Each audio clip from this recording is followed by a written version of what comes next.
Fango hoko ko malai. So ke taitolo e me ai. Nunu ai hoko malai.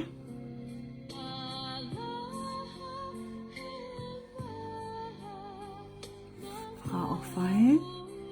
Fra iku ke mamahi moe mate.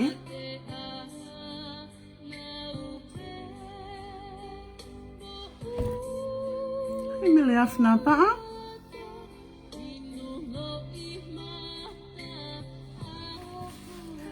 Mea hoko e, whamuna o kita maa ke whangita mai tu MALIE he, loi mata a moi po. Hai sui a hopo, hai kina naa. Tae ka niko awa topu e.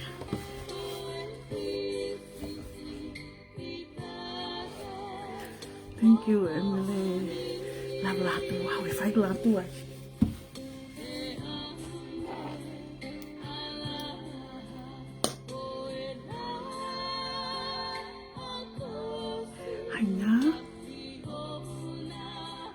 Hi Paul, Tutubo. Pau Tutubo, sorry. Sasafina fono hema. Mafi pili. Mofefi. Malo sasafina.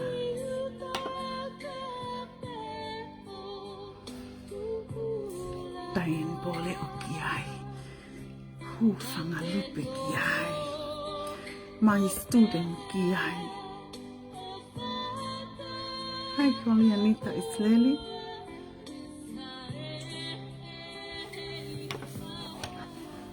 Malo, Dr. Emily.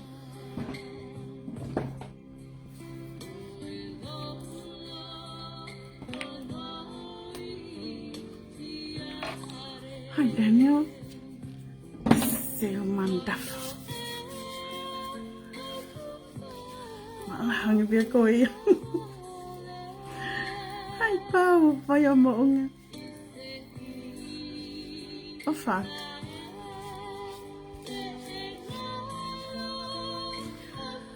Ya we tayen.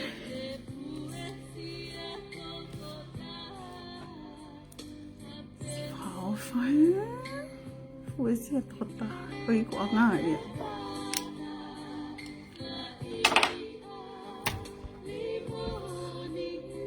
Hello, Lenny, Ma Louise. So mai, os te o biau iau e poni ke kakato ko ngā ka foi whananga gone whahe poni foi whananga loloa ai ngā momohe foi whananga gone os koe poni he maa ngai whaehe whawhangwa ke nau a o whanau. Kono ui ngaki a kua mea e. Oa si behe i hao mō whangi tamai kwewhine mo whaka ofa. He?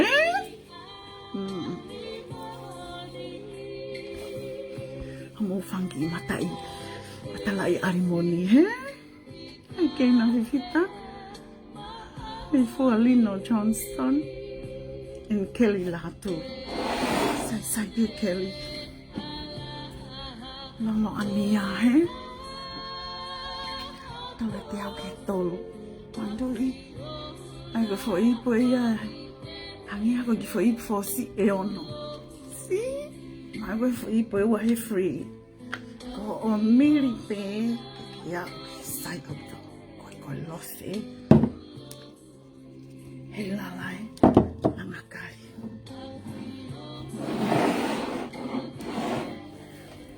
Koe e kuloi e. Mai whangamami he nati, Moa'Uli'I mai kau hanga ko I whalelei mo doi pon.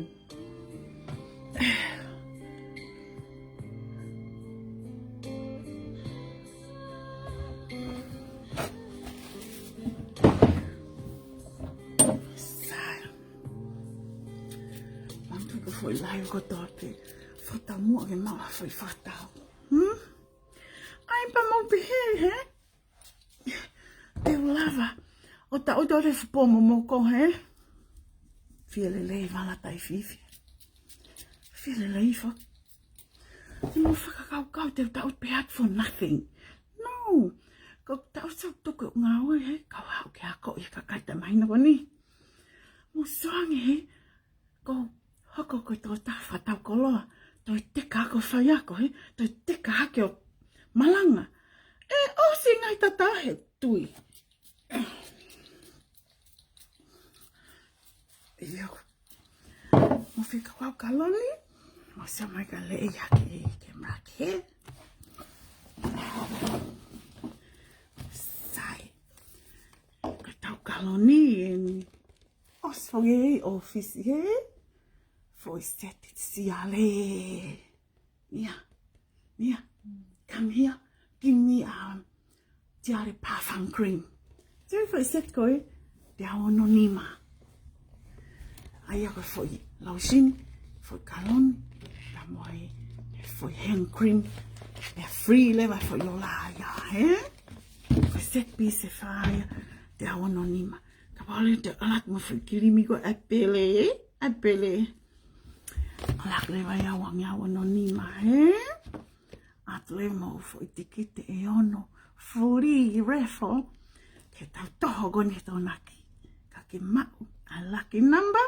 Free kalon ki ai. Sa mai ke foi seti ko he. Foi lotion. Foi kaloni. Foi creamy parfum cream apele. Foi hand cream be free foi lola he. Nia. E ua lewa foi lola e free he.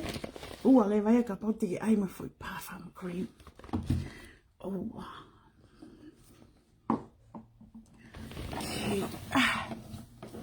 Ko tiare tai tia, he?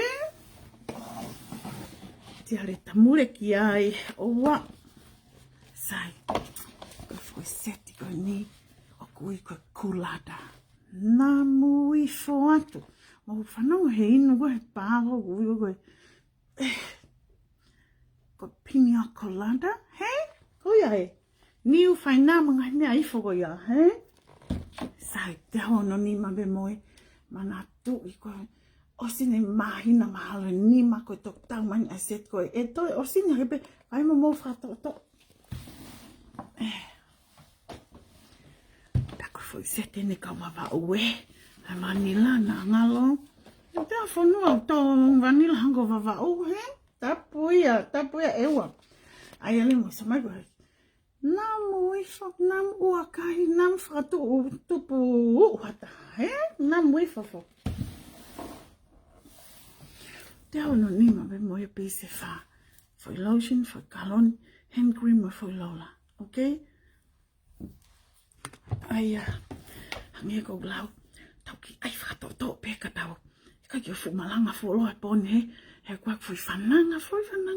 Whaka o whae. Sai. Daien po leo na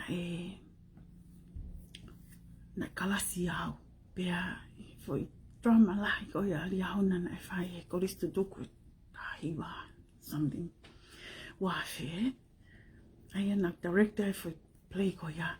Pea pako Daien po leo was playing the lead role of Adelaide. If I know for drama ko now direct koi guys and dolls. Sai, how did I come up with that? Why did I choose that drama? Kono inga I ta utahiwa I matolu. Lele doi mo MALIE ek whai ako na ngā. Ma lele atu ma aluki New York City. He? Na ma rak forward Philadelphia. Fua taimu fuge he? Yo tia te whitu ko ia takiau ke full lipadi. Peo ka pui ha he? Alo waifu ke fui crack ai. Ta mai he hoa ke mono I fui ni ma ke fui ava peko. O se manoi ke, ai whai lai taha, he kai whangi saurata. Anyways, maha o goi New York City. Sa ia lahi mona aku. He whetūga ni he. Ma alu ke fu. Haga Empire State Building. Ai ape he koe fu building in. Ma alunga taha koe New York City. Pau pe he. Ka poti ke alu ke unga he. Ke tapu taha. Pa moki uma he. Kote moki uma. Something magical will happen he. Oh, kakaia he ke olunga. Pau nao uma he. And they fell in love. Ko maua ia he. Maua ki olunga uma. Os kapa maa. Whai ki maa vai ki maua. So mau kai ki whemau ki ala kautonga ki whituko ni. But anyway, so we were up there. We looked through the telescope. Whanua whamana New York City, he? Ngai taxi, wana nyenga. That was so cool. Nā manofu I he Holiday Inn Philadelphia, and also the Milford Plaza in New York City.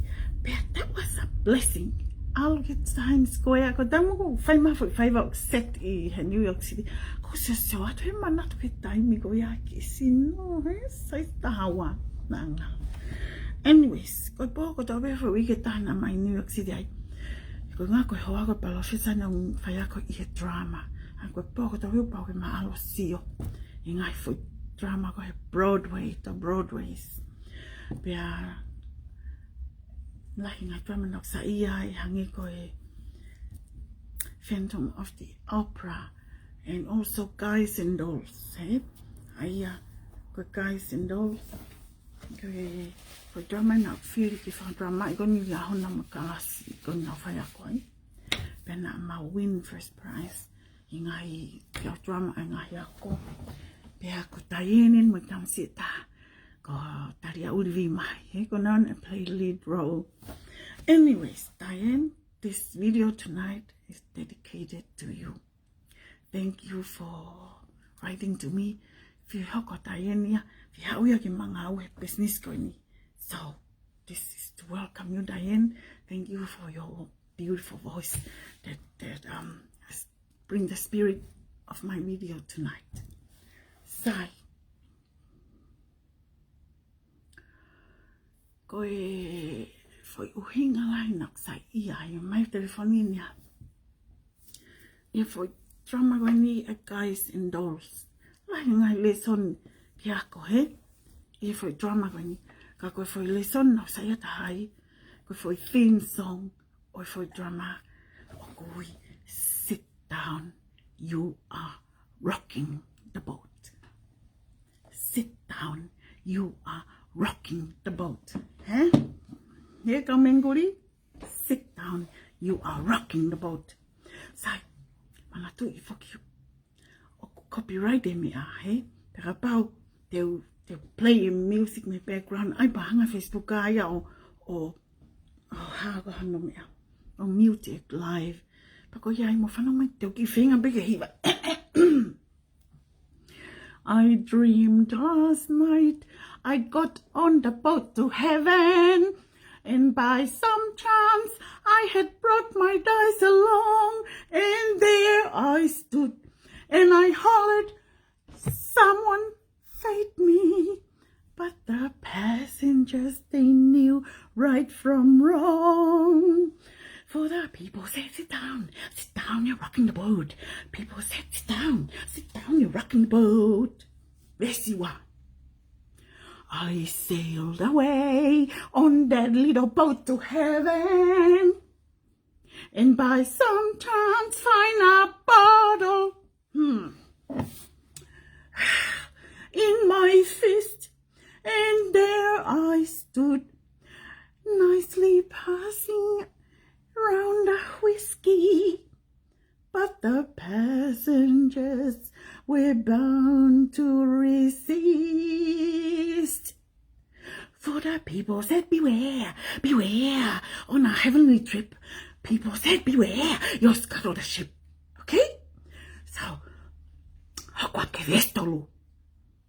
And as I laughed, ha ha ha ha, at the angry people, at those passengers to heaven, a great big wave came and washed me overboard. And as I sank and I hollered, someone save me.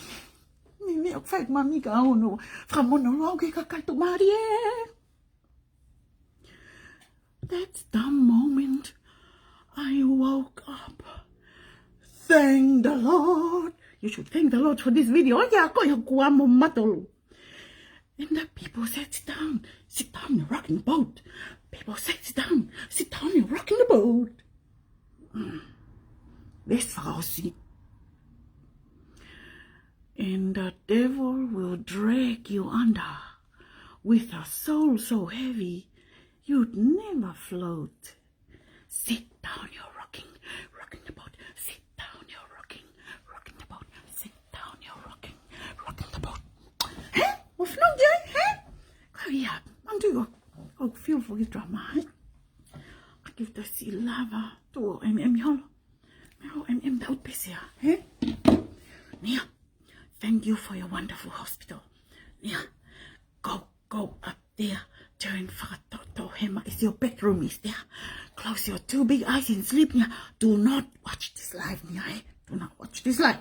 Okay. Fine. Here we go. See. Now FOLOLENI Australia. Now we go see my week at two. See, damn FOLOLENI. Dang. That's my mind. Taman ni last month how come man can mine on to my mind go see. Man can mine on fire like one of FOLOLENI. But good dang. Toko. What is the matter? Taimi ear.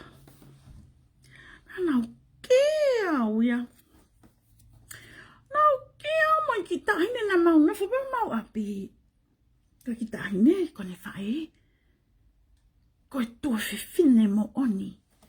Oi hoa. Pia ko na mo kia. Ko ku ke awi ai bongbongi. Ko ku alu ki toilet pia.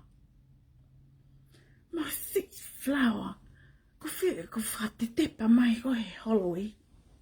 Ke alu ko ki toilet. Ko whananga rauia. Ko fule o si anak pe. Come to daddy. Come to daddy. Come. Yes, Koya. Yes. Do it to daddy. Yak. Come to daddy kia, yeah? Kako ke sio mai ke video ko ni. E fix mo ko e hai pon, eh? Sa. Ko te sio hifa ko tamani ho to fine. O ko ke ui come to daddy kia, eh? Kai tuku ho mari sa ta ue fiha, eh? Ha omo no fo he lalo fare beta. Man. Peke toi come to daddy ko ho ki konga toto. So ani amasi. Moi lo hai ka yo ita e ki fefine, eh? He ko no inga aku sa ta ia. Ita ke fai, eh? Ai fai na ngalo. Ilo lelei pe whaeia. Ai mea ene tama ok whae. Ok lotonga come to daddy ak hono tonga ane. He? Mo songia Australia, eh? Mo sasagi mo ilapon. Mo so, he? Asi alata an mari. Kai to hake. Ai kita hine anake. Koi ken he fwisiana, eh? Mani e ko moske pe mata. Ta refita ka pauke. Anga ofa he, fafangai he, toka ngai he, angi hono loki, angi hono pilo, angi hono kafe, komo nafo eni, pia ko ke falala to kua. Koi family, he? Ta koa o ke koi, kasi o sio ma daddy, come to daddy, come to daddy. Man, o se tu momanjo o FOLOLENI, he? Nai kau heli pangan na ne mai fitu afe. How get on day you refund for sentita? Fifin yang lemon. Kakito kanga kia itama eya katana to ani ma bege oste mama ni sai beya. She's a good heart and she understands. I kai te tonu ke aluia he mea ko ia, ko tempo. But anyways, oku au sio au ke whae. Ka mo se mai ke whae he, tā ke whae ke sio mai lai wani. Whae! Ma ke ne ho sio me he mea o whae. A ke akuna ki iho ki tama. Ko ia, lahi e mani ho brother, he? Ia we whakapo whamala ia. Pa kai kiu, Oku Lea ko ni he mantu Foki au. Ko kai kiu hau. Ko mau family, o se afi whamala ia. Ko kai ko ta peo ke na whaisa Lake City. Mo ilo lili na e whamala ia mau family. Na e whakai koe ki Brisone. Pia whakai ke mate. Oku I kai kia family. Ngo ta te mama ko ni. No. Ai mari family, he? Ta whakatotolo ia ta tau ngai mari oku tau totoko tope.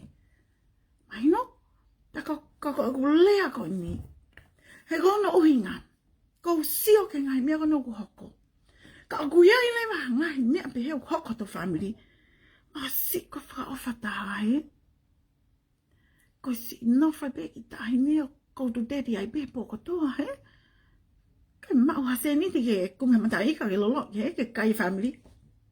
Mau soanga e mea hoko he. Mana toi ko ngai laivi. Hika ki o live ha mea. Ka ole ko confirm. Ka pe o live no ia ha mea. Kau ke ilo pe koe. Kau ke whanau mai ke whilai ko ni o ke ilo ko koe. Tuku lewa. Lucky o koe ki o mention name. Pe ka pe ki o mention name he pon. Ka koe po ko ilo. Koe family ko tau pe mamani. Koe ki hawa. Maho e he tamate. E he whamala ia. E he. Koe mea ko ia. Oku alwe hai toto. A hia whamala ia. Kai koe koe taini. Mea pe koe koe whai. Ka aku lava pe ta ofi.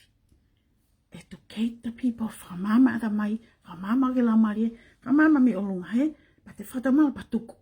Pa ko mena hoko. Ai ale ko sio. Ka tak pe ba fu, fe feka e mea ko la watu. Ka ko ngai mena ya, mai ko teli nga fa he. E ko whaka fa ia mooni, au vereni. E ko mai ko hak mena e whai. Angi ai fika ko Jenny. Taka Jenny, kene hanga, o ne fix. A te whika, tāwhini Matu'A. Mea bea Jenny o whai, angona whai ka te oni li, he? Mo si ka te oni li, te whai e hea alo e liri, no. Nga nau awe whana whaingoa ka Jenny, he, ke tau. Pea koe a koe mea nu hoko. A te whai whika Jenny, tāwhini Matu'A ki a Jenny. Tange Jenny, tuku I mahingoa e hoa. At for hingoa, sio Jenny. Mantiu te au no a se lia peka ka tānoa ka Jenny, he? Tange Jenny ke whini Matu'A. Ko mari, ko e siana, evil. Ko, o koe ke ofai a koe, koe ke ofai mari ki mua, mo mari ki mua. Ko siana e koe ni, o koe ke ofai ta, o ofa pe ai. Pea koe ni kou talat. Tukuange ho ofa, tukuange. He kua osi. Selfish ya, koe ke ina ilo how to love. Ale wa ni mantu I Foki, si fine Matu'A ko Marieta o e fiha. Kai ke lawa tukuangi fuakawa. Ya wese ne tangi. Mana tu ke pe mata he tukuangi neongo neanga elo me ka kita he. O koe kai ke whaingo fua ke tafa pe ilo. O sia he tukuangi. No. Ko pau ke te grieve. Mo e tangi a fine Matu'A. Oh my gosh. Yeah, okay, te whinga ki tukuangi, but it's not easy. E mai boe a mea Jenny nai whai. Tā mea Jenny, te upoloka ho mafu. Te upoloka ho foi heart. Ke oa na ke toe lava o ofa ki ai. A mea tuai au mo tā ka Jenny. Ka pau whakamamahi pe hei. Ho o Moa'Uli'I. E hata alwe Maria he. Alu he pōkoi mai ka kita he.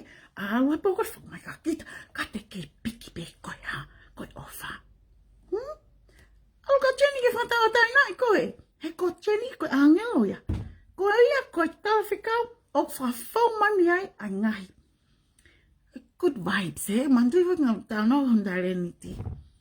Ko tau ngai senses o nima o wono ya. Ai o ne lava ia sio. Lei pio sio. Pero Paulo ke fau he mamahi ta ue fiha. O stalang Jenny tukuangi. He o ke ilo ka pae ka te tukuangi. Se ko mogi tahingi. Next minute. e alu e tahini. Hono ofifine mo'oni. Ko uia na lava e jeni. O ne block ai hard ko fine Matu'A. Kono inga ka sio tahape kene ki tama. Toko ngai ene ki tama. Pato angi jeni e good news. Tangi jeni. O kuia ia tau tahalelei. Coming in the future. Teke fia ai. Mo soange. I fika a jeni I have refer text ki ai pe ta to at the time ko ke se sinsai. Abo ye ilo ang transfer sendi kai. Transfer ma ko ka ko hanga seni ki ta nge ko seni den amia HANSEN da amia.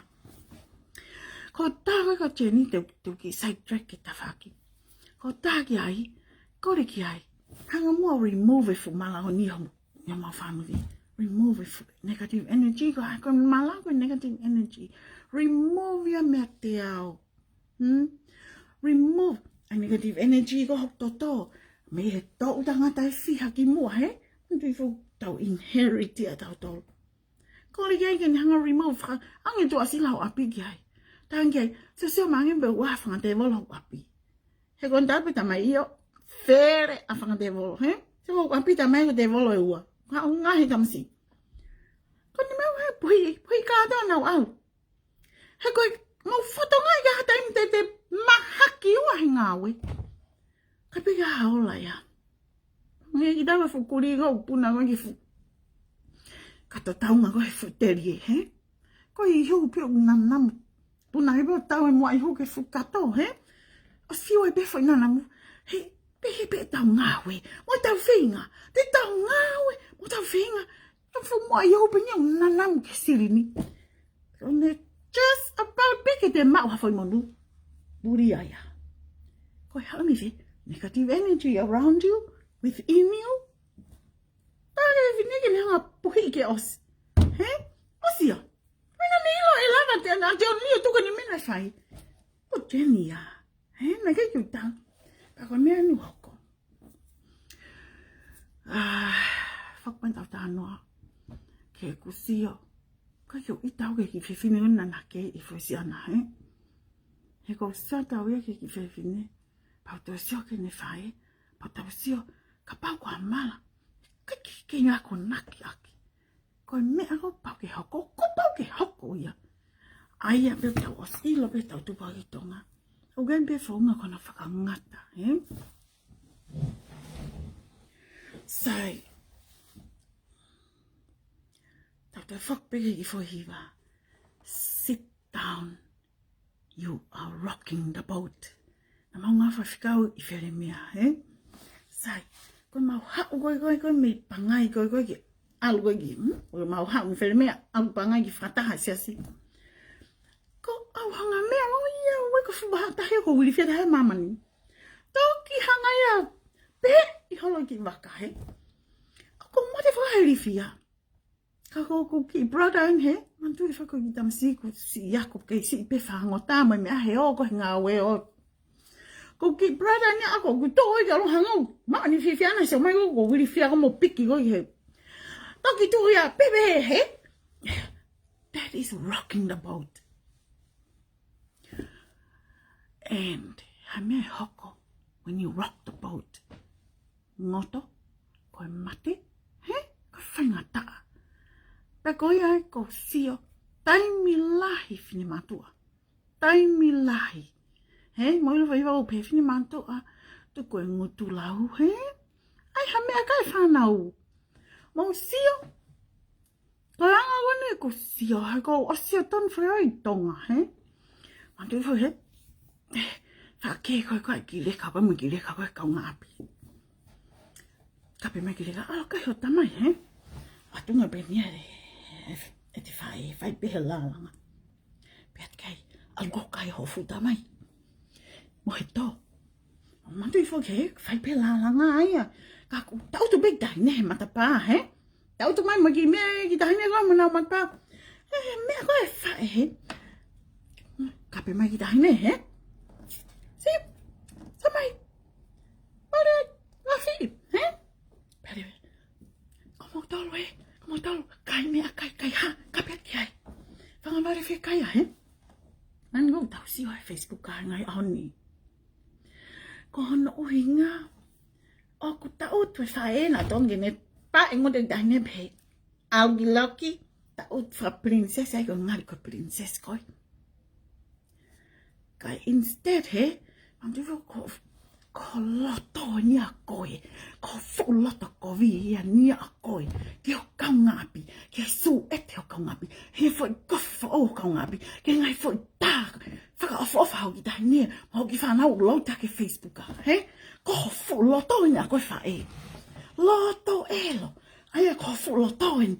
Tamai, he kai fu ti lava ko asma ki mua. No inga he te ilo hui o a. He? Ko mea o fai. Ko ni ai ko hoki taime.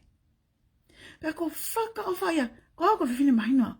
Kai peke te ia taimi he, te uloto ai ke ulea, pe ai hau status pa ulea ka hingoa whanau.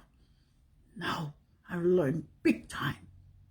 Ka ko taimi pa ko mention na hingoa mahino lewa. Ko whengai fufu ulu I wheke. Toi nau tau lui ai he, toi he ngai fu maka whalanlanu. Ai mai ki taime he. Tala. Tohiat kono ki kasini ki tamsi apaya he. Tohiat kia talangi kia. Talangi ka katini he. Alu kumi hata ka tuku ene lea kia ku whangaki siana.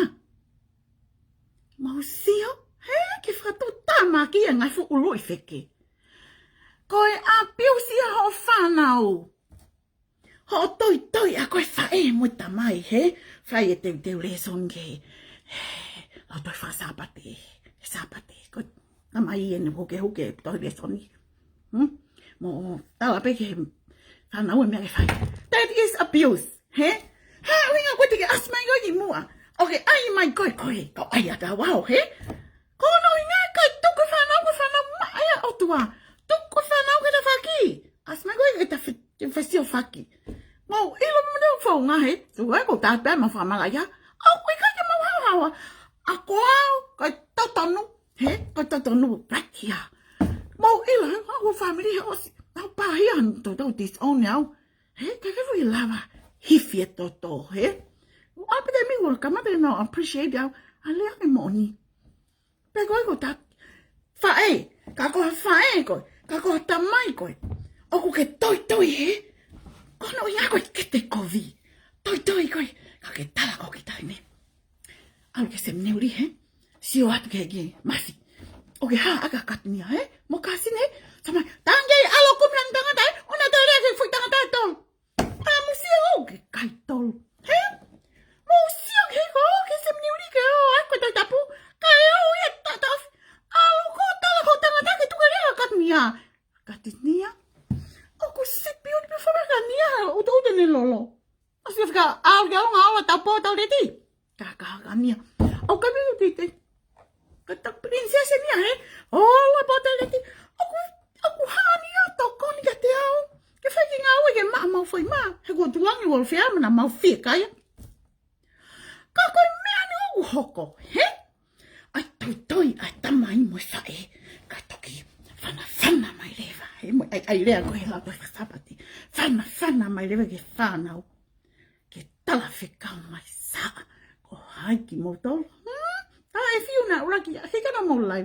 Tai lau whawhai hai kore ka ania. Ta mai nia. Mam whamore more I mua. Kone ngana hako saa ki taha nia uiau. Ranta mai a kau. Nā I kai ko au e na tala whekau. Ka ko hai. Ko me ai ana ni whai ai au. Mau sio ke taimi wha ofa taimi he. E me lea ake moni. He ke ki talatu au ko haina ni whai aia. You all know. Pea ko ia ko mena. Aia no hingon mandu i whaki. I'm always one step ahead of you. Emu na mau sio I whai. Hawe ko ai hingoa ne status. Ko e fufu I maka wheke. Ai fu hingoa. Ke whakasio sio ka komeni. Ki asimai ngai fu wheke. He? Hangi pihaloi. Pina mo doon na alam na mai. Ko foi toda he ko best friend. Ka di au daw to nga ikan sa ho fanau. He? Ka ki hau ko e mo man fanau. Au to nga ho fanau. Pai sa ko ko mo meu au kan sa maman ga sa ko fanau he. Mo si te mo la vea. Sit down. You're rocking the boat. You're rocking my boat. Sit ho boat. Beke rock beke ho boat. Oh, di da rock e go like motu ho whanau. Ke lea me koe boat. Sit down. You're rocking my boat. Mahino? Beko e winga tuke ngā we masinchana me ma foi whakatau e foi taimi goni. Kai toi a koe atu. Masi, e whawhai a kore mia. Nei kai koha ne kovia ana. Tamai e nei kai ke me tala whikau me ka koe. Whika ai ne whanga. Hoi whawhai whanau. Ho mau abuse pehei. Ho mau ono pito a motoki mui he toi kai asmai pefu Matu'A mai. Hono. Peko ia he. Ko li ia te whahingo hopere. Kai asimagi mua ngā fuwheke. Ngā fuwheke ta mahina mon. Mani masi ko i whate tāna mo taho mahino. Loi taho te tāna mo mahino. Fo i tari he mo whatonga moto. Ko for reply. E tā. Pau te a o ki tai. Mahino he. Pakapare ala te for reply. Se for reply na fia hongo fulu. Fo i tai e hongo fulu. Tā kua ke namo pehe koe. Kua whono pehe koe. I he tai mahino. Koe mea mahino ngofua. Koe ha. Whakasio. Ko haina raki awa. Ko kātenia. Nau. Tau anaina ni aia he rea ke whangisiana. He tike ke resi. I mo resita he. A whangisiana. Pea ko tau tu beautiful man nia he lotu. Mana telefonika. Ting. Ha, koe te maua le whangsana. Tu koe text kanya. Tu koe tā kanya. Tu koe rea kanya. He? Ka mo tala whika mai mo tala. He ko mau ile whanga koe angea nia ia. Koe ke le poto nia he rea. Ko au ino ko lea atu. Pea ko tala atu kono abuse pe whanau. He kapau e ke pepe e pe. Ho abuse whanau. Te ke kau koe come to daddy. Come to daddy. Mantu ka pusiaki. Come to daddy. He? Oku ha. Mamahi he? Me mamahi. Oku ongo. Iyo. Pepe mamahi. Ie tai ako naki I. Kai awa noa ia mai. He? Ai lotu ke mo oni. Pea ke ngari o sas mo oni. Mo opa mo peloke fotui ke patu. Pea mo latu mo oni. Kona o inga he mo more o tara mo wifi. Naka na ki mo tolu. Saka ofai whanau, he? Saka ofai lai. Pea goi ai kakai. Ko kora mamama ka pao ku. Ho haak leo. E whakawhai ai kole ki tama. Mam, ko peangi. Ko hiat. Mai dua sila. Ki alo kuria. Fai mea mirimiri ke ap koe. Mai ap koe. Mo tau maga fai lau het e menua lotu sabate. Okay. Tama e mea ke u frasia kuria ke redirect mai u mea koe nai kuria. Redirect ko tau fok mango api. Tapo api. Sana lau me laki he. Mantu ka otua ya ko otua ku poto okto ngai ma amnong. Oku ne ilo ya mea ko toa bil tika yu ilo e hau. Kako nga ko te whai koe mea totonu. God will let me know. Peko ya mau tau tua tari pe toi tau ata whi. I already redirected everything back here. I'll give her KOLOA. Because I'm not dumb. I definitely know. Homo whangi mea wana oku. Kuki mai. He? Whakairi fia. Sit down. You are rocking my boat. Sai. Koe osia laiwi. Osia laiwi ai. Can you believe it? Osia laiwi mau tamin de fia. Hoko den ke whananga. Sai. Kakai. Ko ila beo tatu pagi tonga. Tatu masiva. He? Ako sa iya ko siyo Korean drama mo niya. Masi ete siyo what a mother would do to make her daughter marry that emperor, marry the king. Man, pressure laimon o go through it. Fangita mai fefine. Te eki ai pike nau ki moto ono hake, he? Ko whakamonoi. Whamanoi ia ki taimi. Na ato siofi mai e katnia he o hamusi. mo sino he. Ko hono inga wenda mo ha savea wana fai. Ko savea a kau potok fai o nau pe. Ko ka kai fe fine go o kai ki frat o to ke he mari. Ka kai fe fine o happy. They are happy. Ko no inga o kai ki na focus I mea la noa ko ma'uhoa pe ko moa he ko tangata o nau focus he nau tamua. Pe o nau calm. O nau learn ki nau tamua ofa ya nau to take time before they rush into marriage. O ko whamonia e au. I tonga tango e he. Alwa ka whewhine o taua nima. Taua ono. Apo o tau tolo noa. O te keipe ke si mari. Ko e ha. Ko si tau te whangonga mami mo teti. Pero taimi o mari e whewhine he taimi tok Matu'A ko ia. Whewhine whi mari e mon. He. Oku nonga. O kai ke hori. O kai ke whatuke. He kono inga. Une o si learn e hanga foi tau mai koe na to na ngengeri ai koe. Ai fai so. He. O si learn nia e patience. O si learn nia e how to master. He. Angu fai nia. Na fania focus ene ki lolo. Wene haka u vai mafu ke fai to nga foi mafu kakai. Ki muia tangata to fiu talaga nia. Be nice to all the boys. He. All the boys in. Ha nia pon lot mama la nia ham he youth. Hamaga lot mama hai. Kai go open lot mama hai. Lot mama hai ka da fang da mai fefine. Koi ha. Kono inga koi. U da ton ki. Mau albe mau tolo e mau me be mau tolo. Ka ha fa no o mai tamai tanga ke mau feel. Sa ko me tau lau he. O ku ia be ma fa amo tamai fefine tamai. Ki ai be nau ki privacy he. Ka koi ai. Posta la foka nia. Kau ke firma o best friend. Best friend be mo ulolo hango koe. Tapu au pito ke ha we fangita mai ki hol ke lotu ke salamenti pe ta mai koe be ko best friend no mea. Man hange pe hauri ya te ho kita hine he mo vai na hena.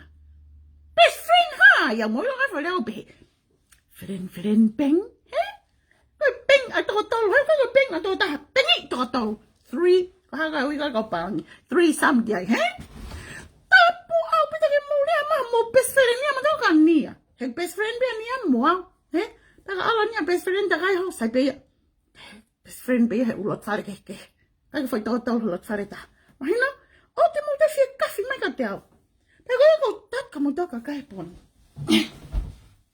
Ana ki fanau. Pe mo aski mo. Tu ko hono ta ko na wo Lea fanau. Na ge yo me le no ia mau ka ko niya. Ka ko fai ai au e. We whakapo. Whakaofa man ka whanau, he? Sai, tuku'ai ka whaita whananga. Ka whananga koe poni, koe tohi en, na e whai he siana whautohi, kone ngā ko Thomas Hardy. Thomas Hardy. Pero mea ko sa ia he lau e utohi e siana ko ni. Kono inga na e MALIE mo whiwhine ko FOLOLENI, he? Mandu ko ingoa, he? Pea koe siana ko ni na rak MALIE mo te fine tama ko ema ngalo ingo ka mandu be FOLOLENI kono MALIE ta nege ke MALIE fia he didn't have a happy marriage of Thomas Hardy na me ka kai fine ko ni halo be he na pe he ia he abuse be he ia ne Matu'A he MALIE mo me best friend mo me pa ko me na hoko. Ko taimi o na hopo gea Thomas Hardy o whautohi. Mo ilo siana o ngongo ane whautohi. Ko ne whau bea fwoi tānoa ka o aia whewhine ai. Tēne hanga ia tau maalalo whewhine. Katoa ene ka kai whewhine ko hene ngā talanoa. O paubege whaik mamahia, he? Kono i ngā koe ha. Halo na hamea na hoko ki ai, he? Ne tupu ake. Na hala to hoko ke whangamari, he? O unhappy. Pea ko eni ko mea lewa no ko hoko ko kia Thomas Hardy. Hau lewa ia venke ne ita. Hanga ia toki ngahi all the heroines in his story. Nafu ak na to whakawha. Moi mamahi ko ni revenge ia. Isn't that sad? That is very, very sad, he? Anyways, I foi tanoa koen a Thomas Hardy. Ai, ko tau whananga te poni. Na mau ka taki, mahalo e talo ki klaive. Ko whananga. Lo taha. Te whinga bege mingi i mai ke tuku ata ngai konga heka. Whanau no ipe. Sai, o pehe, na e iai, a ki family masiva. Ako ki family ko ni. Na e iai e whangita mai ki mana toko wha, pe toko nima, he? Pea ko ki taine lahi, ko ki tahine ia whaikere talanoa, he? Ki foi princess, hanga lele, he? Kai ki hawhine Matu'A, he? O Lea noa ia, he? Koe ki anga nofo fok, he? Tāpuni e lai ngutu, tāpuni molau, he? Koe anga nofo, ia. Kai ke te emo muat he mea a mea. Ka tinia, he? No. Nofo whaka ma opo pe ke ngai ko taupo o, he? Sai. Pea pe he tokua. Ko ki family ko ni ko ki family masiva. Kai whai. Pea ilo e tamai ko e ki tahine. Oku iai honau family tu marie. Whai e ne whakatotolo. Pea ne ilo. Oku iai e whine Matu'A o KEMOU i he haa milionea, he? Haa tu marie ma mea. Pea ko ia haa o e tamai ki api, he? Ui e ne ki tahine haa. Tangi tamai ki tahine. Sai. Ko Andy tu marie. Vai whanua hako mai, he? Ke unofai. Monofo api. He? Pea tu marie. Ka KOLOTO. Ke ki alo ki ai. Alo kore ngā ue ki ai. Pea ki alo, he? Mo papa kiu ki ai. Kai lot. Kai mea kai he tuku ai lotu ki ai. Koi mea nei tamaina talanga ki taine mantu foki, he? O kou lere. Symbolic. Sa koi mea tamaina e whai. Whakamono, he? Alo ko o rich auntie. Alo ki ai. Pea ke alo kore ngā ue. Ka kono mo'oni. Ko alu. He oku iai. Ho kāsini. Kono i ngako aleki. Oku kei single. And your beauty. Moho fo i nofalelei. Work it on Alex. He lava pe. Ke lava toki a Alex. Ke mo. Ke sa ia ia koe. Pea koe haam. Fasia.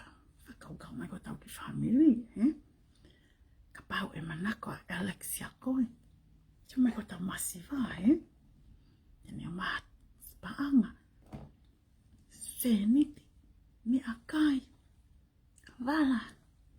Sio ke whangi toko wa. Sio ke whangi tonga ane. Koe tamai. Pea koe whae ia koe ano le o iana. She's like tamdala. Hey.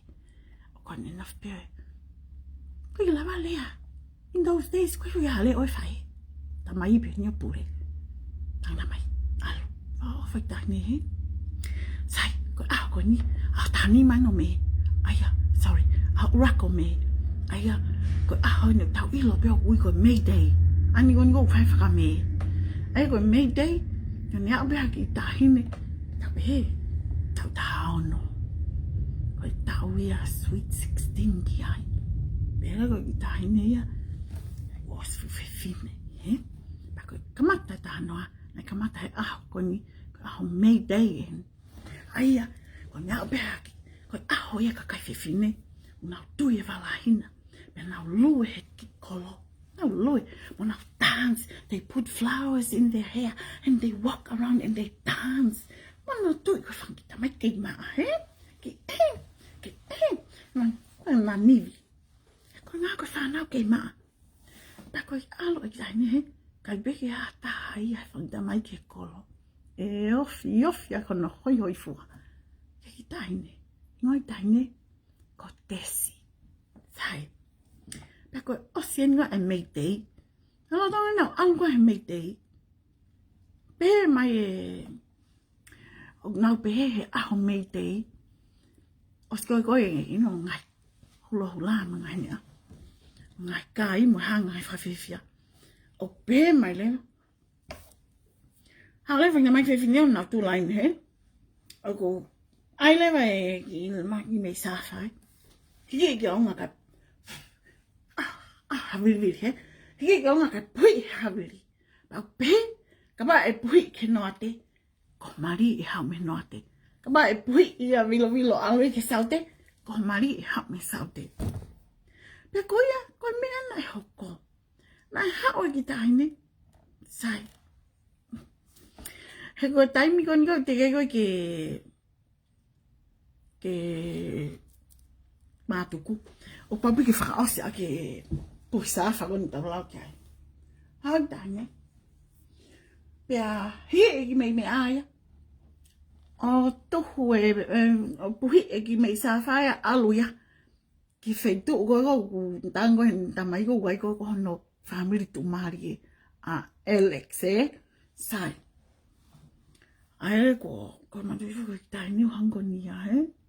Ti whakalongo pe. Kai ki toi lawa lea. Daddy, kai ko whima vavahe'a au ia mea pini. Daddy ko whinof masiva pia mo koe mo mami mo whangi. Kai toi lawa lea. Ko whai pe. Ke mea utalangi tamai. I kai ko mea iau tau whai. He making. Ko e whutamai. O te mo bema tau whai. No. Ko whutamai. Ko whutamai une. Whai di whiangi making ia tamai. Ko mea leo me hoko. Osi pe koe li i koe ki mestroa. Osi mahino ke ki taine. Ta e alu. Kene andi. Pe alu mari moi. Mano kasi na wene i loia e ia he. Te ki si o ia hai po siana anga fefe. Ne pe une i lo. Ko siana ina wai ne paanga. Ika ki nau toi whika ia. Pe moko sia he. Whaka ofai taine.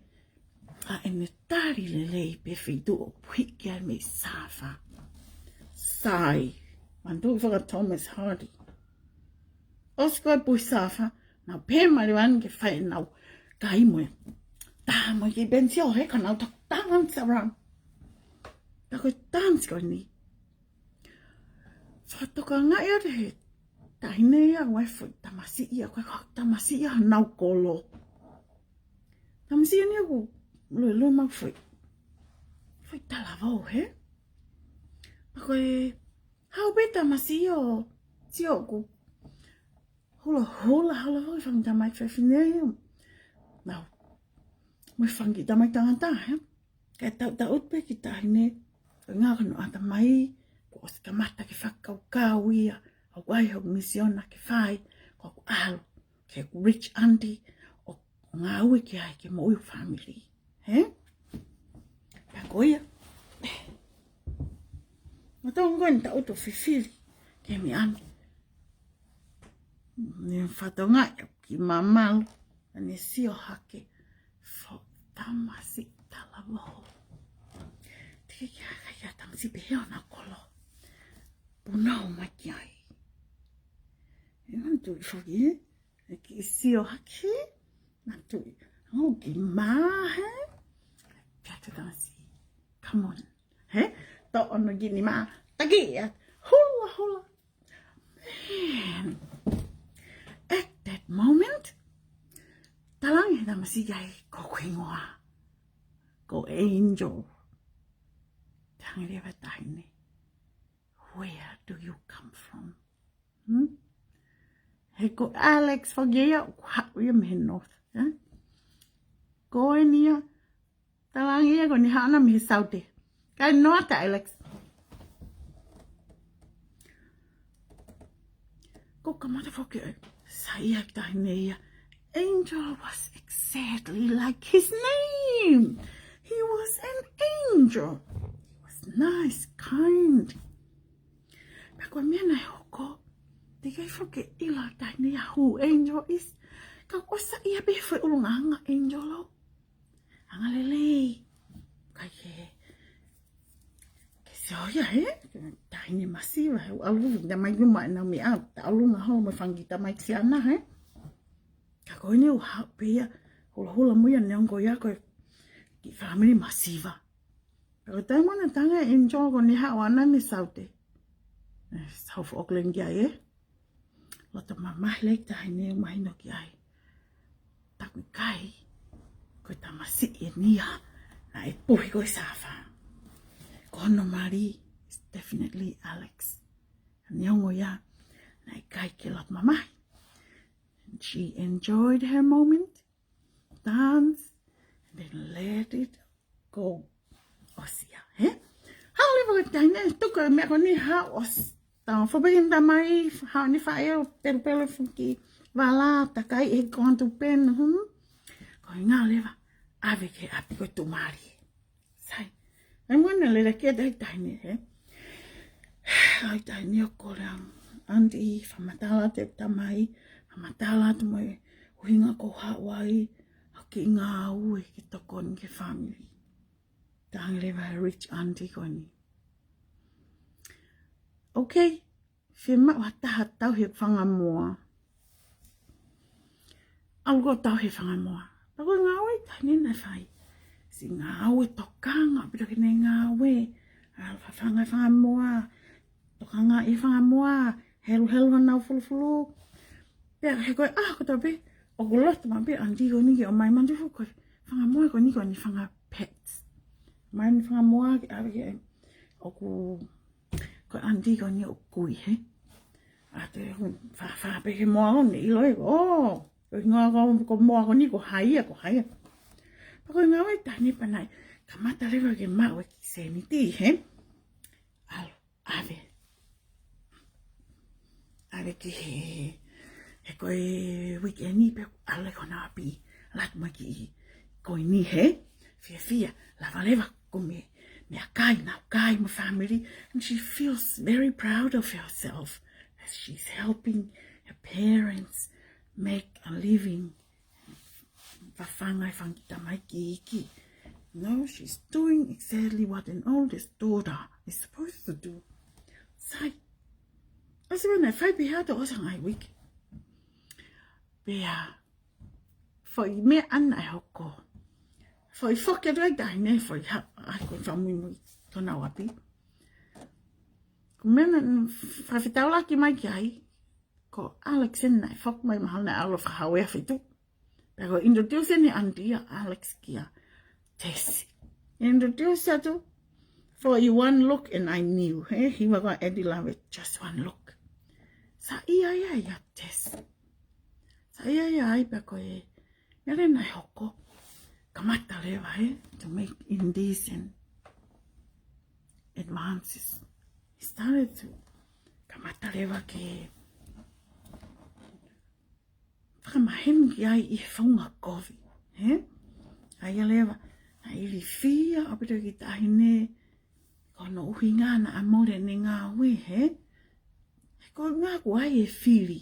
Pe koe fili, koe tamasi I awhine Matu'A. Ka pauna koe hao fili ma hanga au pe, ka koe fu eni. O ku hao mea ia tetane. Na whainga da ia lahi mani tahine. Pea koia, nai sio, na more ni ngā we, pato sio, koe ne boss fogie, Pea koe nei kake ne ila puka hame whai, ka tawanganta ake kia Alex, more ngā we, Pea ka pa mani pua tesi, Sai ko hame nei hoko. Nai alat pe nai fo I polo. Koe polo koe ni, nai whi Ma'Uli'I, alu ka tu mari, Hau lewa Alex talanga tes. Ko whima ue ki ta alu ke polo. Ne kai ke loto daini ki ai. Ka nai alfa ka Alex ia kole ki hene Auntie. Pe talanga ni Auntie. Ka pau whi alu a tes ke polo. Pa mo alu. Ka kai ke ilo ni Auntie. Ko ki daini humble a tes ia. Kai ke aloa ia, Mantui. Daini nai. Tanga lelei. Mene nai hoko.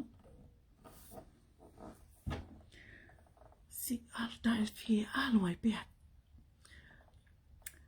A te si ke hoa mo Alex ke polo. Mea lewa nai hoko. Aloa Alex. Tutuni kau tui he. Tutui foi kof. Foi kof hina he. Mani foi kofu. Mantu kau teu I Alex he. A kita ne foi tala wogona foi hoi. Alo show off a ke. Alo go ke polo. Pagaion ke polo. The talk of the night was Desi. It was tiny like a white, beautiful lily of the valley. A Desi. I know how lucky Alex is. Beautiful cousin, eh? Now go. Go, Osiko, I polo, eh? But go, oh my, and you. Ficawe, Alexia, carriage, sabiote. Aluia. Then I horse now more this.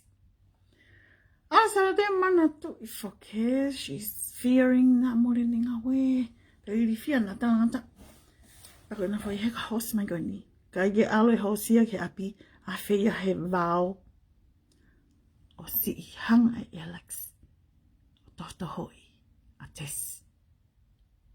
Ihe, sai. Mo whanau le leiwe ke tānoa mantu, I'm an English teacher.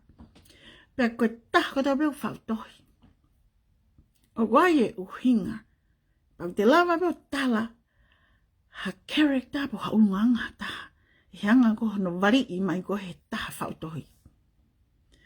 O si koe ne mea koe nei whaike I taine mantu ko to. Au tangata I taine. Si Dr. Hoi. Pea pongia.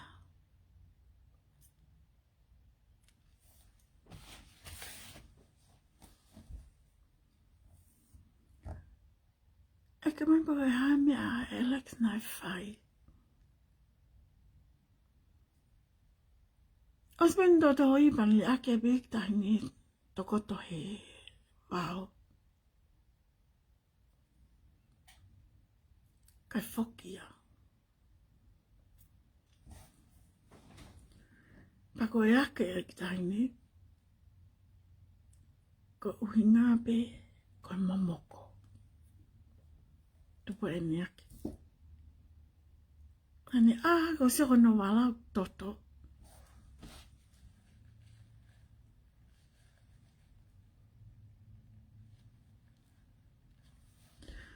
Si kei vale,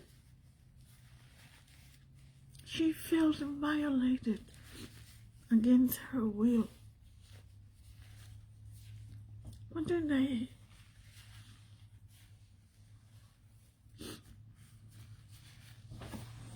Neri fia ko ke ngāhui. Ni si lulalo mai. Ke api ko ni rich auntie. Ani hau pe. Whakamau ni ki wala. Ai ke kontu pengu no. Pe whamalonge ni auntie. Malo abito mau whainga mari. Te Foki o ka mau o family. Na o vale ure andi. Kai whake ilo andi a mea.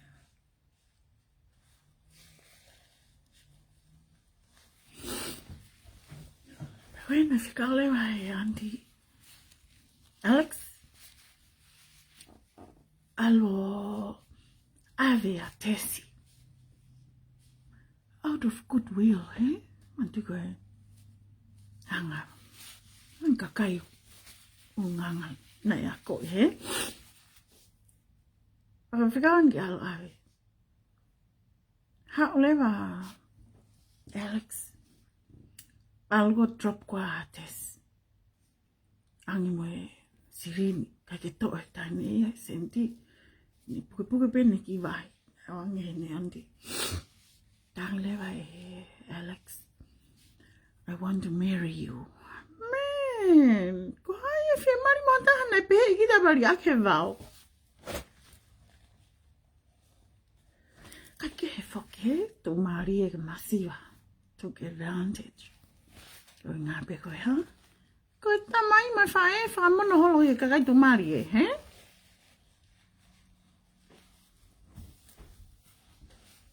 Sai. Fok mai tai ni. Mo fanolele. Nan fok ako ni. Pamatalangi na hawa Alex drop off ya. Bea na kamatabi na loto big tai ni ke hope chronology have some time for herself. O singai aho fiha ke lava ya ha ke nau kai fata. The kotobe in a room fa eh. Kako dan offer ni fangi siblings. Fai pia kaki ni ke lava. Ntalang lagi ntamai o se weekend ni kaki to foki. Ke ngawe. Fima o se ana ke ilo wai. Ang le taimi. Kono hinga matalang me na hoko. Pia moya ono hawa Alexa drop maia. Pia tangi Alexa kuloto ki namari. Pia ko tangi ntamai. That is great.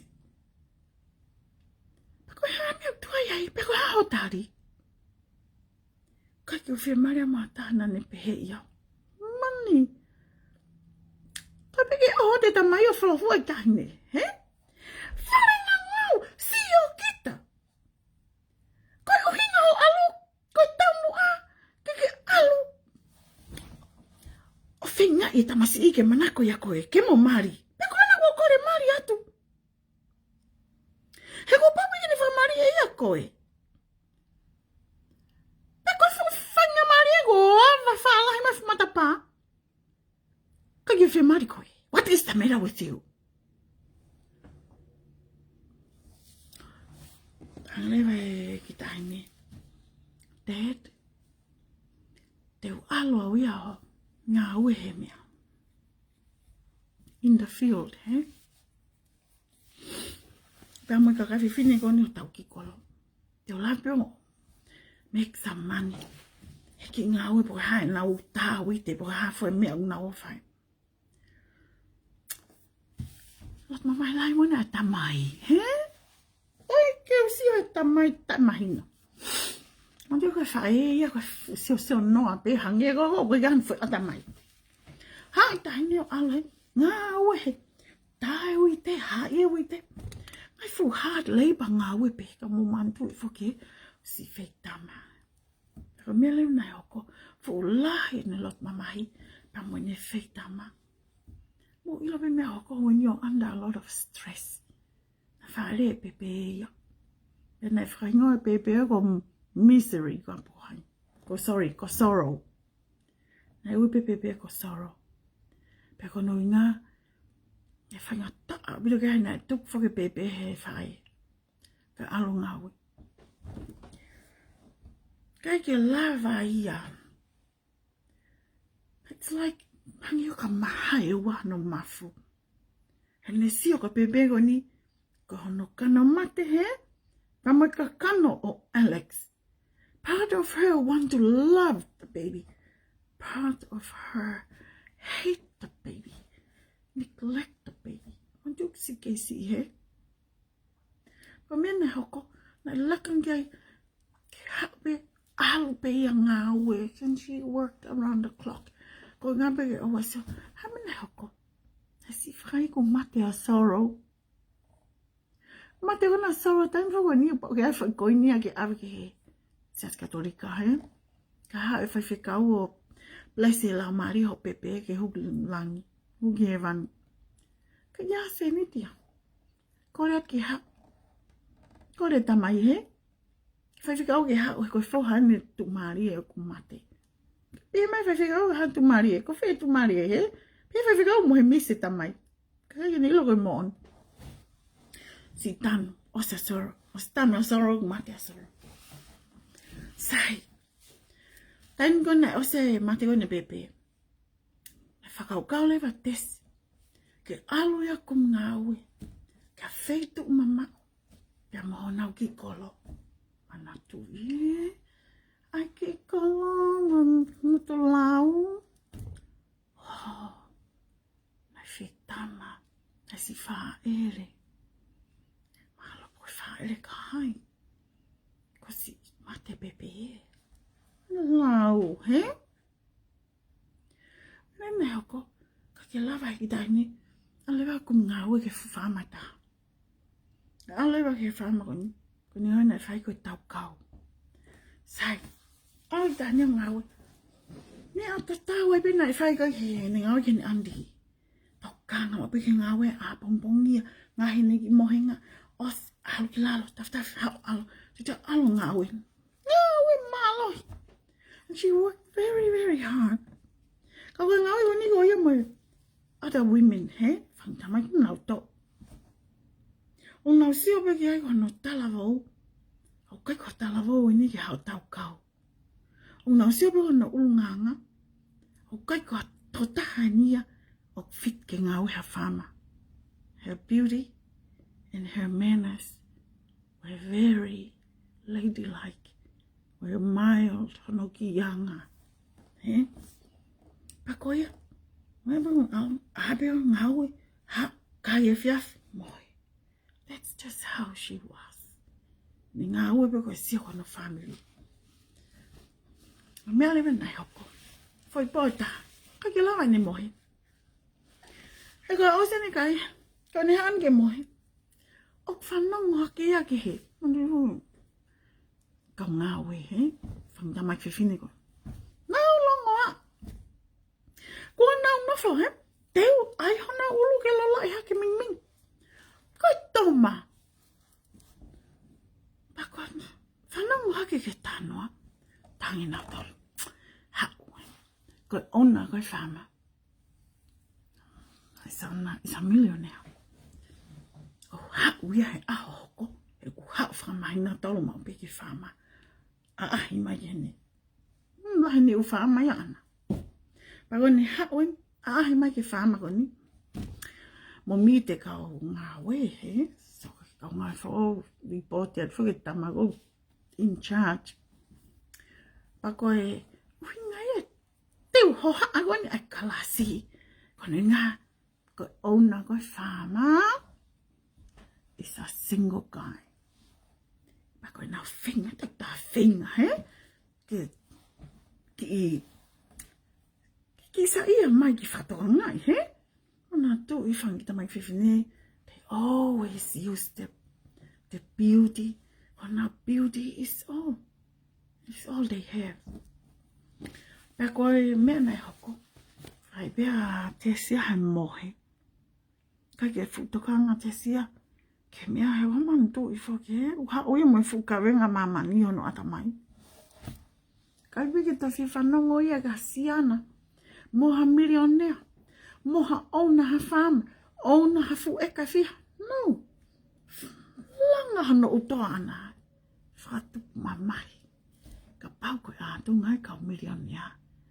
Laka ngi bea masiva. I ene experience ka mo Alex. Sai. Hau bege ata. Ke. Te deo. Al. Ose kai pongpongi. Ui marewa, tō tāko supervisor, he? Sai, tau kātau ke holo, e hau e tau pule, pia e lea ka moto, pia o whia mau, ke interview, ni ko ta pena hu fo mai me ni fo ya ai fa mui, mau fa te holo mai pau ke interview ta ta moto, o kawates. Mel na hoko. Ha, tes manu, tes o ke pito ka ngai, kai pe like I said, it was fo, ia he mea te au tu mario fai. Ka taimo na hawa tesko ki tā noa pa moe ona. E ke mai puka hame na hako. E poho hono mata. Ne sata koe ona is the angel. That guy that they were dancing on May Day. Pa koe ia si, oh my God, angel ka te se. Pane, oh vale. Talangai, what are you doing here? Tangi tesko haupo kumi ngā ue ko sa ke family. Ta fia apita angel. Tarangi angel mani fo mea mani o sio mai fo whanga roommate ako. Te sio. Ke mohe pia tai ngahi no ulu he ka manu talavo whanatula me fo te talavo no ulu nganga. Leva angel. Fia lahi mona ake toi sioka koe. Ko kusako fofonga. Hangi koe lile tuhe mounga. Pure. Mantu ka taimi foloa. Koe mea au fe mau hasiana ma fefine. Purity. Anga maa. Pekoia. Sio ko tō bea angel kia tes. O si whi mao ea ke hoko tes. Ko hono kaumea. Ko hono waifi. E kono ngā. Kono ki I fofonga. Ka fui ilo puna fo I tala vau ko whanau taha, he? E wo sa ewe. Mel ne hoko. Ka te alo tes ia tau kau. He ko manako ka angel o iai. Ko fui a angel o na ton ki hau pe pa hoko ke whama koe. No whakoi angel toi whoi mahina tolke. Koe aho he, alo ek whanga roommate a tesi o tau kau. Kai alo koe angel mo tesi, he? E wahe leiki, e wahe mo'unga. Koe na teiti ni anaua. Mo Matu'I, ko kai peke misteri a angel o ia. Ko tes. Ko tes koe ni. It's not the test that he met before. This test ko os violate test ko ni. Ko os Matu'A test. O kai ko aki LESONI test. Kai ke. Ko taimi da bena ne sio ke fofonga test. Me abena hau kono ata mai. Ko fefine ko I mismo ni ne fefine anga ma. Fefine ke nofolelei. Bena ane desire to marry her. Whaia pe, ni kore mari tō whiha ka tesi. Mo kalo pe a tesi. Hono mo o ni, he? E ne mate he whia mari. Sa ia whukia he unanga ko angel. Me he na hula hula, humble. Kai ke sio, he? Whaki tahine masiva. Hau pia hula hula mo. Koe na ofa pe ia he whoi aha ko ia. Tege ne ilo ego milionea, she just loved him. Hamina hoko. Yala hoko. Tangi angel. Ko kore mari to fi haima ka peke taru. Fire pe. Tangi angel ko hame hoko. Why? A lot of women would want to be in your position. Ke ofai he owner fu millionaire. Kaka ki si ilo angel he. Mantu I foke mea ko ulu. Fasio wai ka kai tangata ai fo inofolelei. Pea ko ene. Fai pe. Pane pihe. Okay. Teu tari. Teu tari kone mari.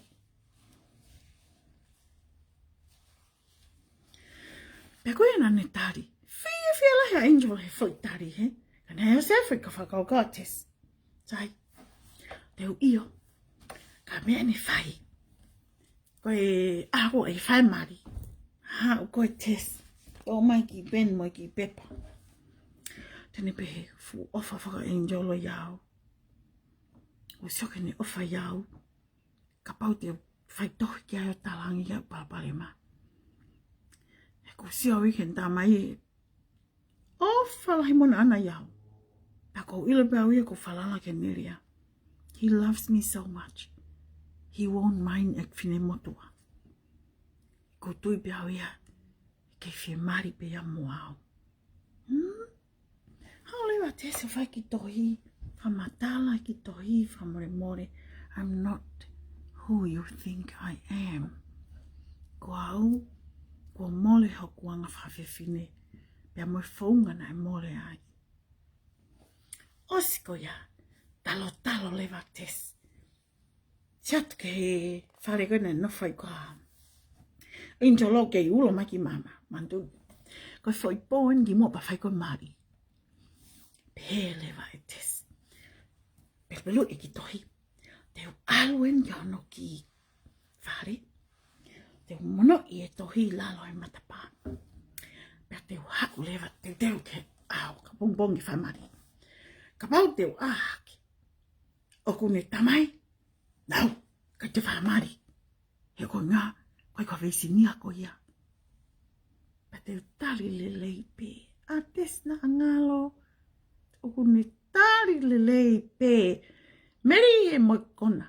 That's just who she is. Hono ki natula, he?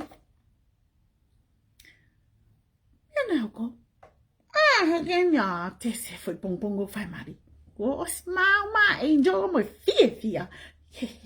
Good morning, he mo. Good morning, my God. Can't wait ko kia whaimari. Pea ko ia na alo whaimari. Nai kai whahanga au e whamai au ka nau au ka toki whareloto whaimari, he? Os panau hau. Whaka fia. Kai pola, he?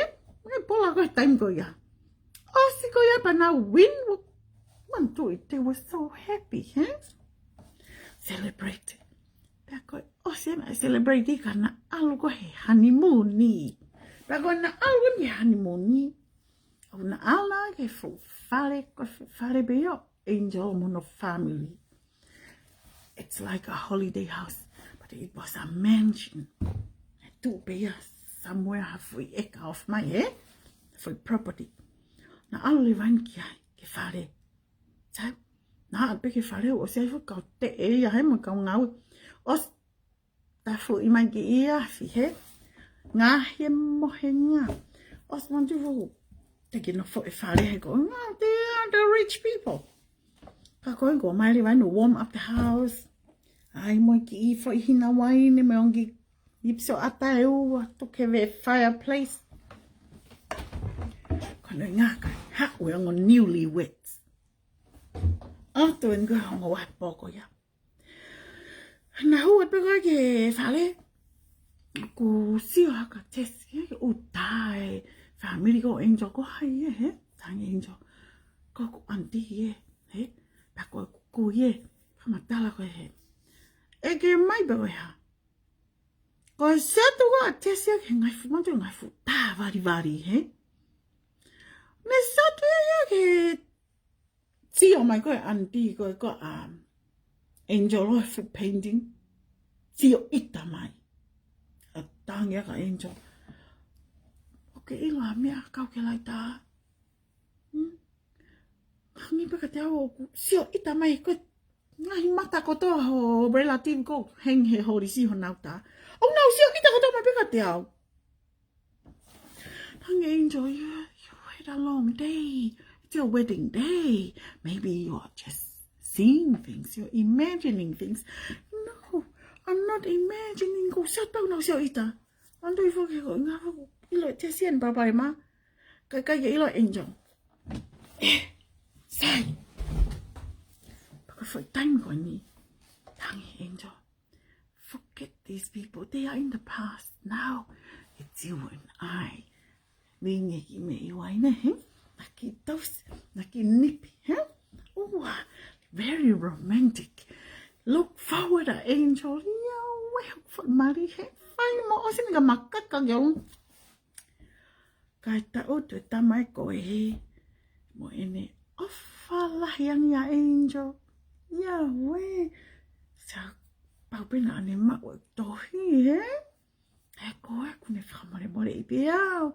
Ko aku ne ki whakamare I peau, he? Kai ki te ilo e tes. Sai pa koe lotonga koe na ki nipi. Talange e angel. Koe tradition. Ko ne ngā hukta o smari. Pa koe KEMOU koe pa whakta api. Ta vete hia, okay? Ta vete hia. Ka pau na aha o tangata. Vete I mahi taimin. Ka pau na aha o whiwhine. Vete I mahi taimin. Ospe ko ia. Lake afi. Ta kakagi o lunga e. Ko ahta api. He? Pea ko ia. Talange angel. Ka mata pe I au. Au. Vete hia ma angel. Na ia e ne whiwhine whama whe he. Mai hafua. Ka koe. One night stand. Andu e kakai tangata, that's just how they are. They won't be men if they don't hunt. Pa koia. Ospe koia. Angele whainga MALIE ke tamakoni. Ke vete ia. Tako ne vetena pehen. Sai angel. Ki mua. Pea hoko atu. O kou loto pe. Ke whakahat ka te koe. A eku. Honga ia lahi mo on. Iho accept me as I am. Whakamalo atu. Hena akpe hepe. Koe kakai to marie. Koe kakai exploit. Kakai anga kovi. Kono uhi ngā. Koe mea koe nana ako hiki atu e tohi. Nai mōre ai peo whalala. Me ha tātu marie. Peo pehe. Hei kai peke toi. O whau ha taha. Ka pau koe. Ta taua pepe ko hai. Especially ka pau ha tātu marie. Foi taimi o ni e. Pehe whake moto o kona a angel. Ke kona. Te ke kaka ke onga ki he whunga waka. Tāngi e angel. Excuse me. Koe tohi ha o ke refer ki ai. Koe tohi ha o ke uhinga mai ki ai. Tangi tes. Ne kai te mau ho tohi. Na whai ki tohi. Ko vete hiaha ia. Peo aluatu ane po. O monoi. Ia tolalo mata paha na usat na ki ulo mama. Tangi angel. Ne kai ki usia o ka tohi. I never received any letter. Me ana hoko. Asi mono ia te ia tohi. Hui he lalo holo anga.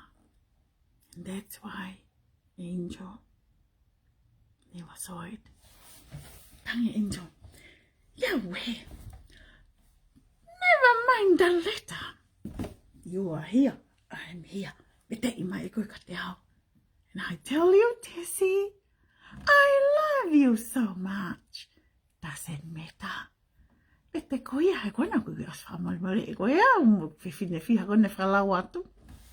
And so, bete mai koe ia. E to sio koe he supervisor. Ma kau ngau e tangata. Peko feel confident lewa. A Tessie ke vete ia te ne fuhia. E ke mai pa koe ha. Os wane foi vete atu. I talahi mo ona angel. Whaka ofa tese. Si ona pehei he kau tu maari e. I talahi angel ta. Ai, oke ila me hako ka te au. Ka pau e ila hok family. E ko maari mo whiwhine a siana kehe. Oke ila now expectation. Oke ila family ko hame ai peikai. Oke ila, I can't face my family. Heko nga, peka whiwhi kau ka run into ya Alex. Heka te ulawa ria saka Alex. Ko tangata. No. Oh, Tess, no. Yau. Hola mui lea pea angel amai hola mui koi ki matapa. I can't believe this. The whole time. Aku ke hanga whakahaa mai ho whotunga. Koi ki tahine beisi ni ako. Koi ki tahine hanga maa ako. Koi ki tahine angelo ko hangi hap. Angelo. Aku ke piwa. Kau mo angel e tae mahi no. He? Ko ene love. That made him think like that. Heka bona gi love a little bit. Tene lava tāna ke ua mo iwa. Kene sio ke whaingata ia. Neongo mari. Kene sio he. Kene kawenga o whata. Hono whata. Ka o ngā oku head over hilo e hantala vau. Pako mea le vau hoko. I ta peia ki ai. Ka ke. Si. Whaka ofa mon go tesi mandu iwa Thomas Hardy ko tama whautohien. Mantu e utalat ko timua te ki kamata tanoa. Ko hono tavi, hono hiki ha ake ka kai whiwhine. Pea ngahi nau tolu he tanoa ke na ua o ke have. Ko ngā pē. Ai ne isi uia ana, he? Si I whai a te se kore whamore more. Mo to tolo atu I lalo he ve fireplace. Angel, please. Out of your love for me. Please don't leave me. Please, you said you love me. You said you'd stand by me. Please, angel, don't leave. Haki mai mata paia he mata. Alua angel ya. Heka kene hosi. Alu ya kai alu fama. Alu na wapi. Kali aki. Asiko toli aki Mosio ke mea. Kau menguri So he mea hoko Hono whakamono horo e te ki tama.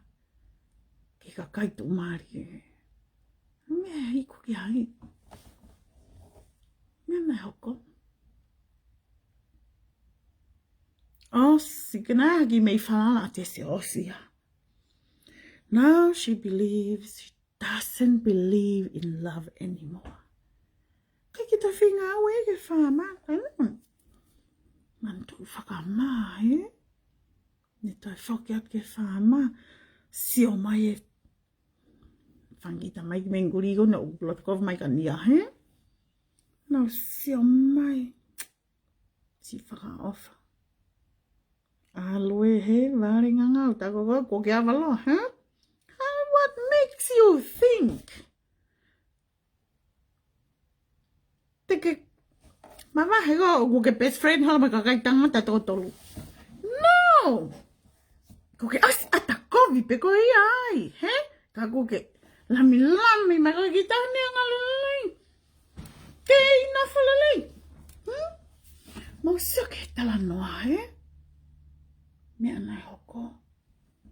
Ala tua angel na pi. Fai be for me tatau na fai ko tesi. Ne foki me ko ma Alex. Alu ko angel hoko loki ai No fuck go. After a few days, ne lava share mono family. Ne talangi. Na ko fa fefine. Kana I makatunga o fai ko I misi o maa o hau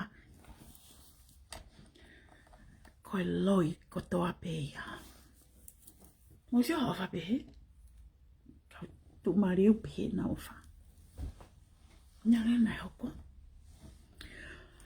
talangi he mami mo teti ka angel ha o ko te mahanga ma seni ko te ma sen ko ke alo hoko te ho ko I London ko po fe Seni ke mama o taha.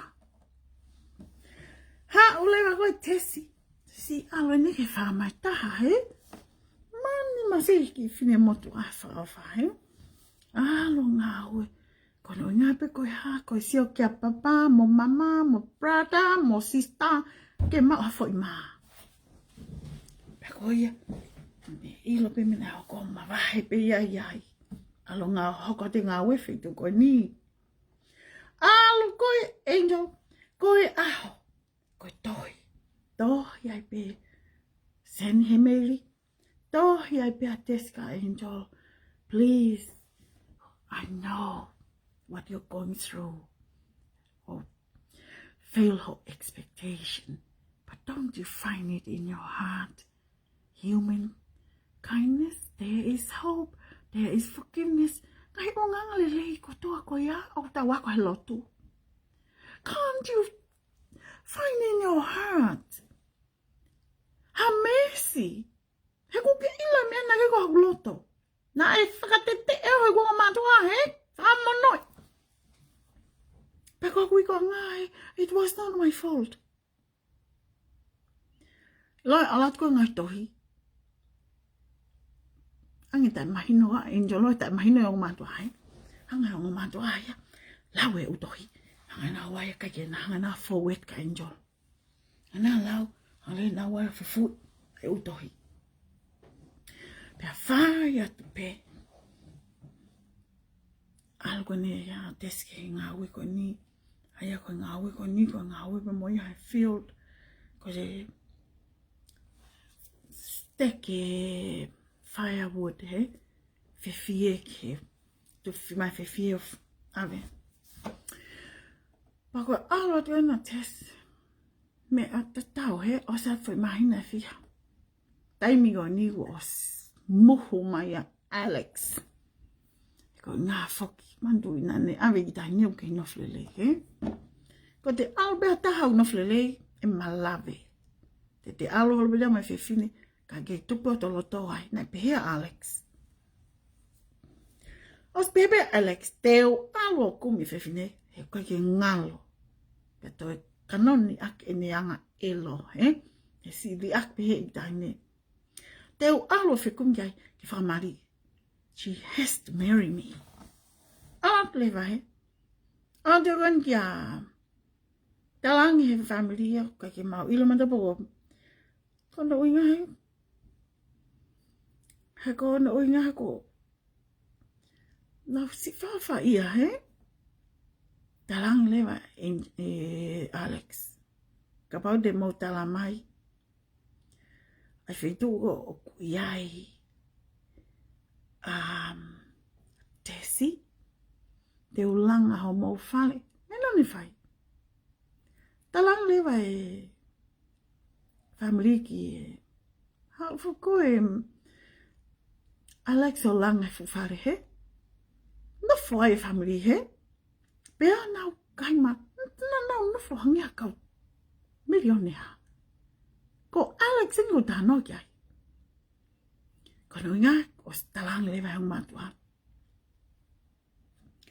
Ai whama ono ngawe ai koa tesi. Pea koia, moho mai a Alex. Alat ko ki whama. Talang he whama ai ko osi, move on ya ke whama ta. Ko mea to tau pe he ko nga ko mana ko ai pe ai pure nga ko fama iai a bo tonga le mai pe foi me go finga tes ki fa ngalo imo mo angel pe ko fe kumi kon Alex fai pe ko ne ma ates he ma wat ki fama when ni ma ke ma fai he nga we momoko he tana ke fe fie Mani ka ofalahi mon he. Tu pegoi na Alex ta hangi. Ta alu mari. Ke te whahaloto. Tangi tesia. No. Alu koe ko enough ho mea whai ka hau hamamahi. Na aku mei. Ka pau ne keki i whai kovi koe ka hau. Ka pen ko na fia at mo angel. Mo angel. Sio ke COVID na ke whai. Ko ke ruin iai e mo'i. Tangi Alex. And that is why I'm here. So we can fix it. I started it and I will correct it. I'll make you my wife today. Ko mena hoko. Toho iha ki whalai beba. Sio approval e ho tamai mo whai. Na osnos na lang ako kay fare na fai mo mea ko to ai mo kau se vanit he hoi talang teskia Alex okay I'll marry you but first of all give me 1 month just 1 month to think about it ko nga na ta na ofai I want to close that chapter. Close it, KEHE. Fine. If you forgot, Alex, at least beko iyo mai, he? Ako tako siya. Ay, kau lahi bida gitahin. Nani hao lewa fai tohi. Bako ni tohi ko nini. Talato ay bega angel. Angel. Ko alun gita we uwai. Me ani yung kay biya kaya respond. May ka fai tohi bita. Angel, kok tohiat ko ni, he ko kume Alex o Ma'U'a ki whamata. Pea koe ni o hau, ko ni os talato ngai mea whai ki family he ma mea. Koe ko koleat ka koe, te utariat ka koe. Please come back to me before Alex makes me his wife. Please, Angel, forgive me ko lahi futai ngo alu. Si, Dat leu tari ke awhakaosi. Paka ke awhakaosi te ke maua tohi makoe. Te umari lewa mo Alex ko mahino mai. Tako oso ofa. Ia ofa, he? Osko ia. Ave tohi mana tui fui alat pea to heong mato aia. Alu ke kopate. Ke toloa. Te piki aia ke. Meanwhile, o whaia da angel ia he. Alu kakoe. Oh, heal my heart. Whai man. Debate mo hono. Atamai mo hono lau marie. Ke o maua whamore mole ke whewhine, he? Moe anga whafonua, pau ke te mari. Mari lelei, mari hatahu na whalelei. Ka neango ia. Kope he. Ospo ke whi awha osi ia. O ke whai bea mea he debate he whaitu wana e sen ki alo ako. Ospo ke whi awa mari ango waia. Mari a Alexia. Pemo tes. Kai ke whai pe varinga ngawe ko he debate. I think my soul ko whiunga ne mamahi. I think ko Taimi Aki Foki aki ai whamanore. And love her again. Ko e mena hoko. Foki mai rewa angelo. Angel me he api ako na e sen kia heongo Matu'A. Foki mai rewa angel. Ko ne tau mai pe. Ha uho watu loki. Oh, tohi mai tolo. Oh, wale na mata sef ke whatunga tohi. Mani ua tohi e tau e ua, he?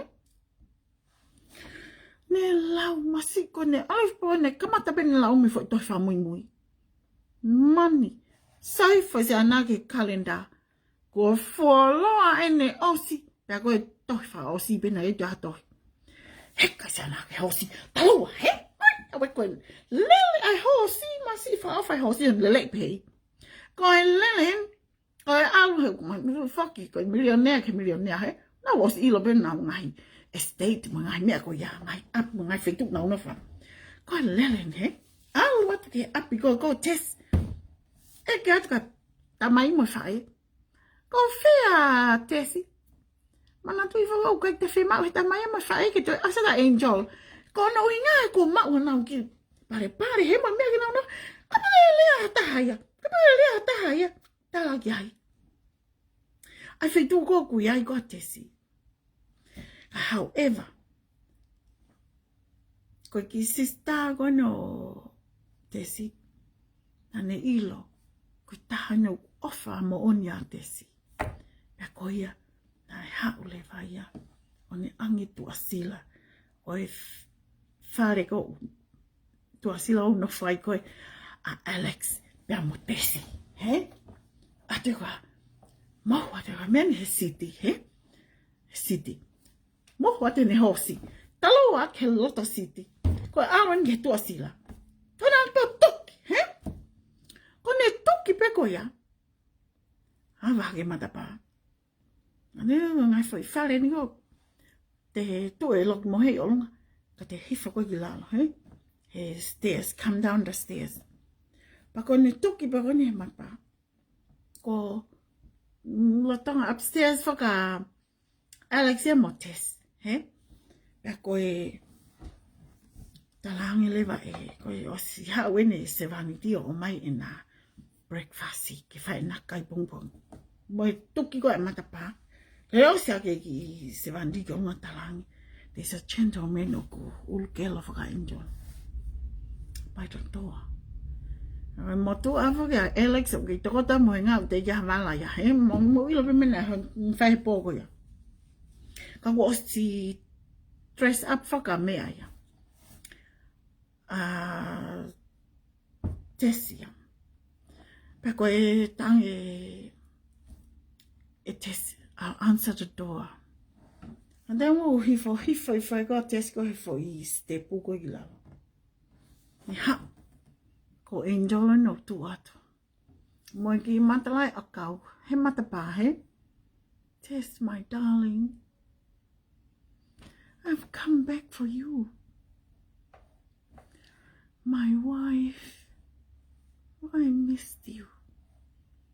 I have forgiven you. Talang it is. Oh angel. maa ku utohi. Ka papina ke sinaki hau. Na matok marini pe. Kone umake honeymoon ye city. Ka pauna ke ki vave. Mana tu ya Thomas Hardy he. Ai, ia, ua pe whawhia fia ia mo whitau laka. Ke ki vave mai. Ka koe kuma osi mari. Ko os whakaiku au ki a Alex. Ot ki tau ui mai koe ka whai ka koe. I'm no longer your wife. Whai hila na ang Angel ka. Tangi Angel. Ko meni ko ofaya. Ko os ho ofa. Ko os ho moni ho ofa iau. Talangi tes. Ko os. Dan kamata ki ana mai lele ya tes he. Ko aineo ki ki loi. Nga fe me osi. He ko ngā kune believe kono for i heartbeat in. Ko ne soulmate in. Pe ko ia. Eke be Angel ia. Tess tell me. Ko os mo no o whamea te au kau alo. E ka pidi ki toi si o koe ke mata koe ni. Tangi Tess. Ko osi. Ko ni loi koe ha. Ko si o ka mamu teti. Mo whangi whanau. Nau no fo malu. Nau kai mākona. And so, she said, ko osi angelo. Angel, osi apito. E ko wha. Tangi Angel. Very well. Si pepe hea te pia Angel. Anga lau. Lue pehe fusiti. Wai nei lai po ko lue ki whe. Kaka ke lewa te sia ki o lunga. Okay, whai bea Alexia kai tau si. Honey, come. Lingi ia te ki puti a tese. Tau mai e me ao. Can you butter me a piece of bread? Kaka ke whaka te sia. O hangata nui ke window. O sio ke city. Ke foi hala, he? Andu e te mua te sio ai gongo te ofanga. Neo e toko lau i awhehel city. Si poti e sio. You can see the one you love. Neo e wherea ai kakai he city. Le siat ke si Angel. Ko lue atu. Tau mua wharea. Tā e ka neka ko awa. Tō mui e mea kotoa. Meanwhile, honey, haoin hoipti.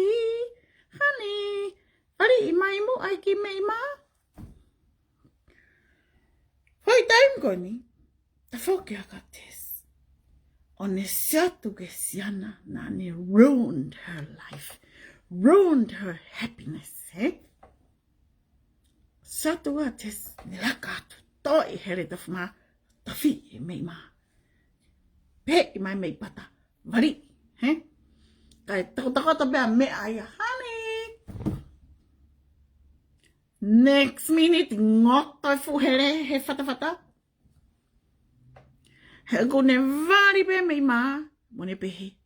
Ko e ne alwe na Angel, kai pagau toi sio kai for the rest of my life. Talo e kutupu, mo e ku whailau he? Kai pigi ai ha. A moment for myself. Go e whailau lau beka mami, mo daddy, mo big sister, mo big brother, mo little sister, mo little brother. What about Desi? All these years. Go whai homoloto. Go ngawe, whama gene fia. E ku alu, ngawe mate. For my family. But what about me? He? Ko anga ni whakakaukau. Kai ke run after the man of my dreams. I will lose him forever. Ala hoko hiki e fuhere. Hoka e fo kete. Alex. Hoka e beo alu i whamoinga. Whamau i whaibeke whamolu. Pea hau lewa ia. O Lele. Lele. Mana tu i foko Lele. Alex. Ako ne Lele noi. Angel. Mo Lele ko city he mani. Mo e oma ko ai Lele. Ai ui he ko ne whai ui. angel foi ui beta. 2020 hearing foi telling a angel. Ta foki po angel swatu. Iau. Ko si tesen go lele mai. Lele mai a tesi. Lele a ta angel. Na se puna. Fe faki. Haki. Oma haki. Osiko ya. Se o hifo angel. Wai toto as. Sai fa angel. Tesi. Ko ha o mena fai. Tangi tesi. Take me away to a far away place right now. O si ilo be angel e mena hoko. Peko ya. Nai avia angel o na alu ke motere. Fitu mama. Sai, ko fitu ko niu hange ya ko niu do wai. O koe ngai fu ha amonga. Ngai fu maka whamanatu ka kai goko o smarte. Peko ya. Nai ai pe Thomas hadia fri se tingo ni. Kono ngā. Hangia koe mate ko alon yo mo mate ko asurieti. Pea ko ia, na alu lewa ki ai, foi aho tolu. Na talang e tesi, take me away to a far away place. Pea ave lewa e angel, na alu ke whetu. Far away. Whetu ia ko ia, ngua ngai fuha mo ngai fuha makawhamanatu. He? Ave lewa ki ai, ai hau tere ai, mo tere ai, na au lewa no whai. Aho tolu, ma poe tolu. Sai. O sika whai, aho tolu, ma poe tolu. Bongbong ni hoko be, kei mohe whaka angel, tu haka teski olunga. O teu be ia. Tu bongbong i hake ia, teu. Tui hono Moa'Uli'I. O si mau ia. O si kua patare ke kau polisi. Talangka nau tau. I'm ready. Mohe a angel. Oh, vale angel e fe o whake atua kau polisi. Ke motere, he? Tua angel. Loka nima o tesi. Si taki ata tesi. Ave. Hai mena hoko. Koe tau tea. Ma tea he taimi ko ia. Koe tau. Taki ata tesi. Ave ki he whitu o koe whae tau. Whakapuloi. Pia si tau a tesi. O mate e tau tesi. Thomas Hardy. You are merciless. Ka nemo ia. Koe lea wha osi a tesi ki a angel he taimi nai a hake ai. O si o ke mena hoko, tangi tesi. I rang the police. I turned myself in. But don't worry, angel. The last 3 days and the last 3 nights of my life was the happiest. Ne hanga ia wipe katoa. Kai mea whamamahi na hoko he mo'ui. Peko ina ne willing to atone for her sin. Ane willing ke mate. Pena e tau ia. Peko e TN ia. E tau talanoa. He? Mo o sila me mea o hoka angel. Kana e tuko whakahawe ia ko he tau e wā. Ko atunga e he. He kai ke ikpe he tau talanoa. Peko ia i whine Matu'A. Ko talat ka mautolo. Tuku'I hamo Fanau. Fanau whiri. O ade mo whakamatu'ai. Kai ka mea ksai. Never. It will never happen. Peka bau mo whakamatu'ai. Mo whakamatu'ai peke ngata pia mautolo. O ade ai mai ke wilo. He ko mea hako hikata mo viti ho. Ko mo manatui. Te mau ita peka mo ilo. Ko mea ko Lea Aki. Ko mea ko mo oni. Nā mai bea oi ke ulea mo on. Ia ko i mo matolu ke manifi. Pe ko ia ko ofa lai at ka mo tolu. Malo mo ha mo mai. Pe manatui. Whakatau e lolo. Foi tola te au. Foi lolo pe he tolu. Aia, tatau ia mo foi lolo i ke ono. Pea koe tau seti. Foi sexy ale. Wangi awono ni mai. Lola ua. Sexy le la koe. Lise fa. Te autolong. Au te awono ni ma. Tau le toi for hen premier. Ko set fatau la te autolong ni ma. Fatau mai.